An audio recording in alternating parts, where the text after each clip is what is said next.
El despertar, Alejandra Pizarnik a León Ostrov. Señor, la jaula se ha vuelto pájaro y se ha volado, y mi corazón está loco porque aúlla la muerte y sonríe detrás del viento a mis delirios. ¿Qué haré con el miedo? ¿Qué haré con el miedo? Ya no baila la luz en mi sonrisa, ni las estaciones queman palomas en mis ideas. Mis manos se han desnudado y se han ido donde la muerte enseña a vivir a los muertos. Señor, el aire me castiga el ser. Detrás del aire hay monstruos que beben de mi sangre. Es el desastre, es la hora del vacío no vacío. Es el instante de ponerse rojo a los labios, oír a los condenados gritar, contemplar a cada uno de mis nombres ahorcados en la nada. Señor, tengo 20 años. También mis ojos tienen 20 años y sin embargo no dicen nada. Señor, he consumado mi vida en un instante. La última inocencia estalló. Ahora es nunca o jamás, o simplemente fue. ¿Cómo no me suicido frente a un espejo y desaparezco para reaparecer en el mar, donde un gran barco me esperaría con las luces encendidas?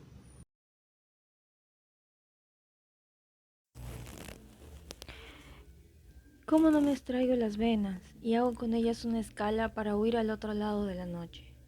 El principio ha dado luz al final. Todo continuará igual, las sonrisas gastadas, el interés interesado, las preguntas de piedra en piedra, las gesticulaciones que remedan amor. Todo continuará igual, pero mis brazos insisten en abrazar al mundo porque aún no les enseñaron que ya es demasiado tarde.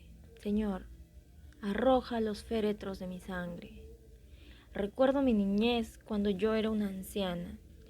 Las flores morían en mis manos porque la danza salvaje de la alegría les destruía el corazón. Recuerdo las negras mañanas de sol cuando era niña, es decir, ayer, es decir, hace siglos. Señor, la jaula se ha vuelto pájaro y ha devorado mis esperanzas. Señor, la jaula se ha vuelto pájaro. ¿Qué haré con el miedo? A continuación, vamos a realizar el análisis del poema El despertar de Alejandra Pizarnik, dedicado a León Ostrov, su psicoanalista. Como primer concepto, analizaré el gran otro, que es un concepto lacaniano. En el poema, la jaula, como el gran otro, el orden simbólico que se desmorona. Bueno, como el concepto del gran otro, Lacan se refiere al otro, a un lugar simbólico que representa el orden del lenguaje y del orden simbólico que nos antecede, es decir, las normas sociales y el deseo inconsciente. No es un individuo en sí mismo, sino más bien una estructura que organiza el significado y la identidad del sujeto. En el poema de Alejandra Pizarnik, justamente en El despertar, tiene una profunda relación con con el gran otro, ¿no? De Lacan, especialmente en cómo explora la angustia, el deseo y la imposibilidad de comunicación absoluta a través del lenguaje. Es decir, el lenguaje no es suficiente para ella, ya que expresa la verdad de ella simplemente también como un vacío, ¿no? Esa imposibilidad de decir lo que realmente siente. En el poema dice, la jaula se ha vuelto pájaro y se ha volado. Esta parte del poema justamente me hizo recordar la parte en donde, bueno, yo también, bueno, ambas somos de la especialidad de grabado y en el curso de papelería realicé también este libro de artista, ¿no? Y esa parte justo me hizo acordar esta parte del gran otro, ¿no? Donde ese verso inicial es crucial porque invierte esa lógica de la opresión, de la jaula, que es como un símbolo de encierro, y a la vez que ella lo transforma, ¿no? Donde la jaula ya no contiene, sino que se abre, en lo que debería, digamos, aprisionar, ya se transforma.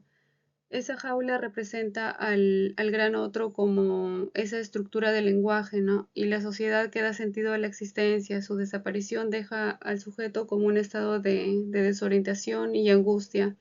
En esta parte el orden simbólico ya prácticamente colapsa, ¿no? Ya no hay reglas, ya no hay sentido, y ese yo se queda sin un marco de referencia, y esto conlleva a un punto, ¿no? Que es el miedo. En otra parte del poema dice, ¿qué haré con el miedo? ¿Qué haré con el miedo? En, en esa parte, ella, bueno, según el psicoanálisis lacaniano, ¿no? El miedo no solamente es una emoción pasajera, sino que la angustia ante la falta en el otro, ¿no? Y otro ejemplo claro también es esa parte donde dice, es el instante de ponerse rojo a los labios, oír a los condenados, gritar, contemplar a cada uno de los nombres, ahorcar en la nada. El silencio y el grito son dos extremos de una misma desesperación, ¿no? Si el lenguaje ya no tiene poder para ella, solamente queda esa parte de quedarse muda o simplemente de representar a un grito desgarrador, ¿no? Mediante el poema, pero ninguno puede reparar esa fractura del sujeto, ¿no? O de Pizarnik. La yancia. Este es el segundo concepto también que escogí de Lacan, donde la yancia significa esa brecha o fisura que se refiere a esa parte, ¿no? Como una ruptura o un vacío o a alguna falta en la subjetividad. Ella en sus obras, perdón, en sus poemas, trabaja lo que es la subjetividad humana, y es un concepto clave también en el pensamiento, ya que señala esa imposibilidad de una identidad plena o de un significado absoluto dentro del lenguaje y lo que ella desea. Bueno, para Lacan el sujeto es estructuralmente incompleto porque su identidad se construye a partir del lenguaje, el cual puede representar completamente su ser. O sea, hay una brecha entre lo que somos y lo que podemos decir de nosotros mismos, y esa brecha es lo que se refiere a la yancia. Según Lacan, también el sujeto nunca puede encontrar una correspondencia exacta entre el significante y el significado. En el poema El despertar de Pizarnik, justamente ese lenguaje mediante el poema se vuelve algo insuficiente para ella porque captura la experiencia de su yo poético. En la parte donde dice tengo 20 años, también mis ojos tienen 20 años y sin embargo no dicen nada. Aquí también muestra esa fisura entre su identidad y el lenguaje. Ella dice que aunque su cuerpo tiene 20 años, su subjetividad no se refleja en lo que ve ni en lo que puede decir, ¿no? El lenguaje prácticamente fracasa en dar ese sentido a su existencia. Es por eso que vemos en esta parte ese quiebre, donde sus ojos deberían ser el reflejo del alma, donde significa bastante, pero para ella no dicen nada. Esto quiere decir que hay una desconexión entre el lenguaje y la posibilidad de que sea comprendida, ¿no? Con el resto y parte de su familia también. Aquí Pizarnik construye un poema donde el vacío y la imposibilidad de plenitud no solamente son temas en que cada uno de sus poemas trata, ¿no? Sino que se inscribe también a esa estructura misma del lenguaje poética. Es un grito desde su ansia, desde su vacío y ese deseo de que ella expresa en cada palabra, ¿no? Se enfrenta prácticamente a su propia imposibilidad y angustia que surge en cada uno de sus palabras, de sus significados, ¿no? Esa falta que ella siente que le falta, ¿no?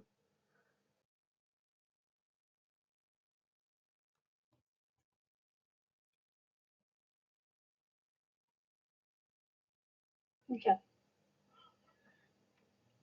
A continuación, voy a hablar acerca del deseo en el despertar de Alejandra Pizarnik. Eh,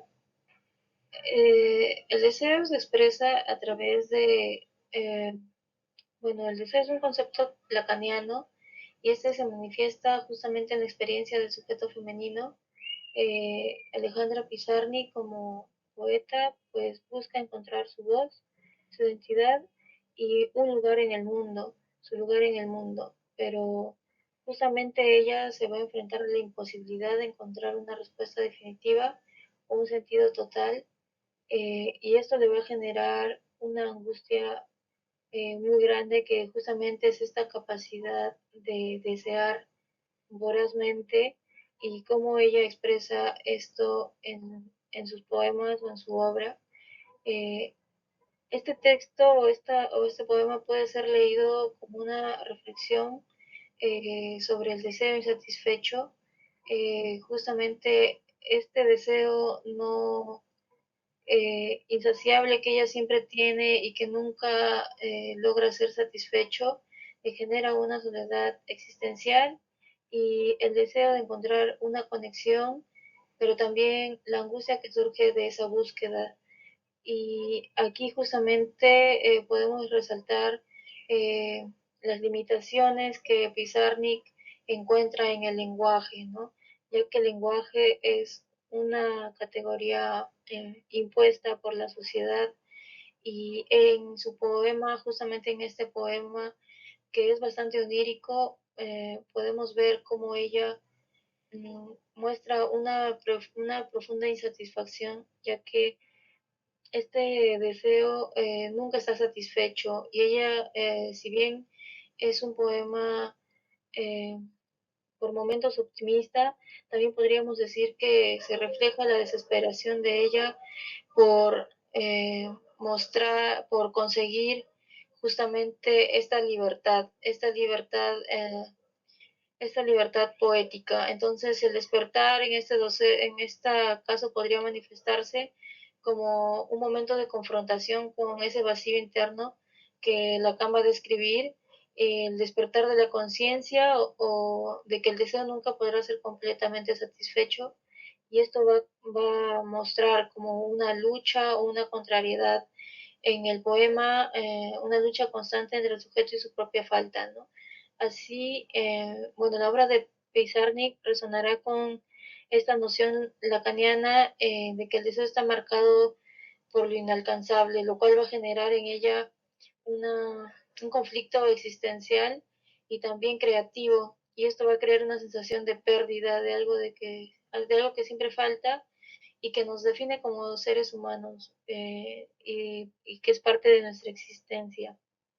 De la misma forma, en la obra de Pizarnik se ve sobrepasada o limitada por el lenguaje, ya que este no le permite ser libre y expresar netamente su sentido de lo real. Es por eso que ella va a usar esta metáfora de las aves y y la, y la jaula, ¿no? Y como ella es justamente un ave que ha crecido dentro de todas estas limitaciones. Entonces ella va a escapar hacia lo real, pero inevitablemente, al haber crecido dentro de estas imposiciones, siempre va a regresar al, a la jaula, ¿no? Como un ave que no ha aprendido a volar o a vivir fuera de este espacio imaginario, ¿no? Que sería la jaula. Siguiente.